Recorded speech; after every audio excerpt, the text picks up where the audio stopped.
Now, of all his accomplishments as president, none makes President Trump more proud, we are told, than the fact that the world was relatively peaceful during his first term.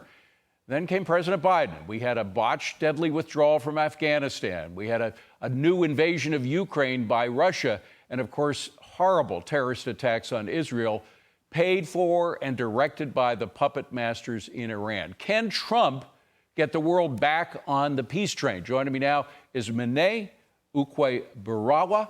Did I get it right, Mene? Very, very close. Very close. All right. He's so kind and diplomatic. And Batya, Ungar-Sargon. Great to see you both. Thank you very much for being here. I couldn't get more difficult names if I asked for it in these segments. But Mene, Biden really has left Trump with a horrible situation, whether you're talking about Europe because of Ukraine and Russia, whether you're talking about the Mideast, wherever. But does he have the team that he needs to do the really tough diplomatic work that it's going to take to make this world a more peaceful place? Absolutely. I think that if you look at President Trump's picks so far, the team that he's putting in place, one of the first hires he had for national security was Mike Waltz, a Florida congressman, who has experience in the armed services, very much favors a strong defense, but also is not someone who's going to go too aggressively towards starting foreign engagements in the way that Trump doesn't want to do. So I think he's perfectly aligned with the values that helped the Trump administration. And he's a military guy, unlike all those inside the Beltway guys who have no experience in the military. Exactly. He takes the responsibility of whether we're going to send troops into combat very seriously, having done it himself. And what President Trump is saying about wanting to resolve some of these foreign conflicts, come to the table backed by American strength and actually get resolutions, as opposed to just hoping things don't get too out of control and wanting to keep conflicts out of the headlines, which was the Biden approach. You know, it reminds me of law enforcement at home. You have to be proactive. If you're just reactive, you're going to be picking up dead bodies. That's not where we want to be.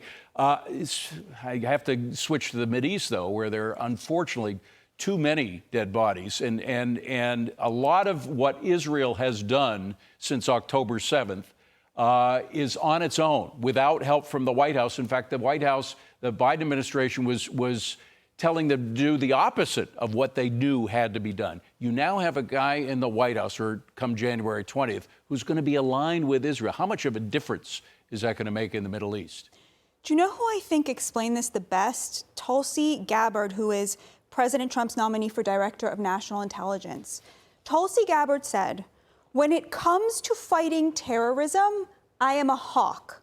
When it comes to counterproductive wars of regime change, I am a dove." That is Donald Trump's America First policy in a nutshell. He is not an isolationist. He does think that America has a role on the world stage, but he does not believe it is our job to go out there pushing our interests and our values on other countries. It is our job to protect our people and our allies. And what you saw in the Biden administration was the exact opposite. He was hawkish when it came to all of these foreign entanglements that have nothing to do with America, like in Eastern Europe. And he was totally dovish when it came to fighting our enemies that Israel is fighting for us in the Middle East. And he was wrong. I mean, the point is he was wrong. This brilliant operations that we see Israel carry out, like what happened with the Hezbollah. 1,000 Hezbollah fighters were destroyed by this extraordinary method of using pagers to take them down. But you mentioned Mike Waltz before, Mene, and Mike Waltz is replacing a guy named Jake Sullivan, who was the guy just, I believe it was 2 weeks before October 7th, said the Middle East has never been more peaceful, never been more calm than it is right now. I mean, these people were so wrong. It's just the difference between being wrong and right, isn't it? Exactly. Jake Sullivan, when he came in the Biden administration, was one of the architects of restoring the U.S. engagement with the regime in Iran, which, as we know now, more than ever, is behind Hamas's attack on Israel, which provoked this conflict, is behind quite a lot of the instability and violence throughout the Middle East. And they really believed for quite a long time that all we need to do is talk to the mullahs, we can engage them, we can remove the sanctions, and they'll be willing to be a little bit more peaceful and less aggressive. The exact opposite happened when they had cash back in their coffers, when they had an America that wasn't willing and able to oppose them, they became much more aggressive. And so it's going to be President Trump's primary goal to try to re-engage an aggressive stance toward Iran and make it clear that they're not going to be able to sponsor violence and terrorism. By the way, they may also have had a mole in the State Department as well, but we'll get into that as we get more evidence of that. Batya, I have to bring it back home for a second because Black Lives Matter had a demonstration in New York City this weekend. Doesn't matter what it was for, but the bottom line is they had less than 20 people come. This is an organization that had about $50 billion pledged to it and its cohorts, we should say, by corporations. Not all of the money made it there, and when it did, Lord knows what happened to it. Has that whole movement lost steam now?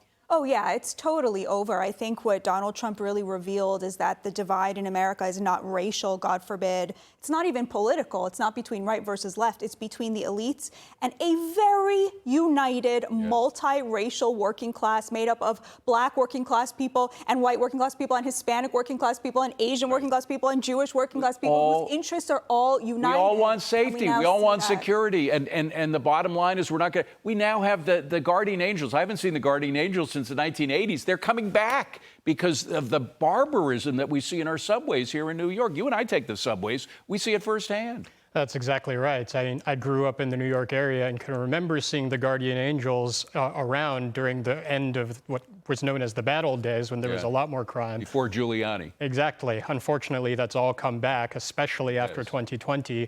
And we all saw firsthand the horrible episodes of violence on the subways. And it makes sense to me to have people who are actually patrolling, walking down the subways, especially because there are fewer NYPD officers today than there were 4 years ago when the violence got so horrible. So I definitely applaud these volunteers for being willing to actually enforce some safety in this city. We love them. All riders feel more safe when you see a guardian angel out there. They don't call them guardian angels for nothing.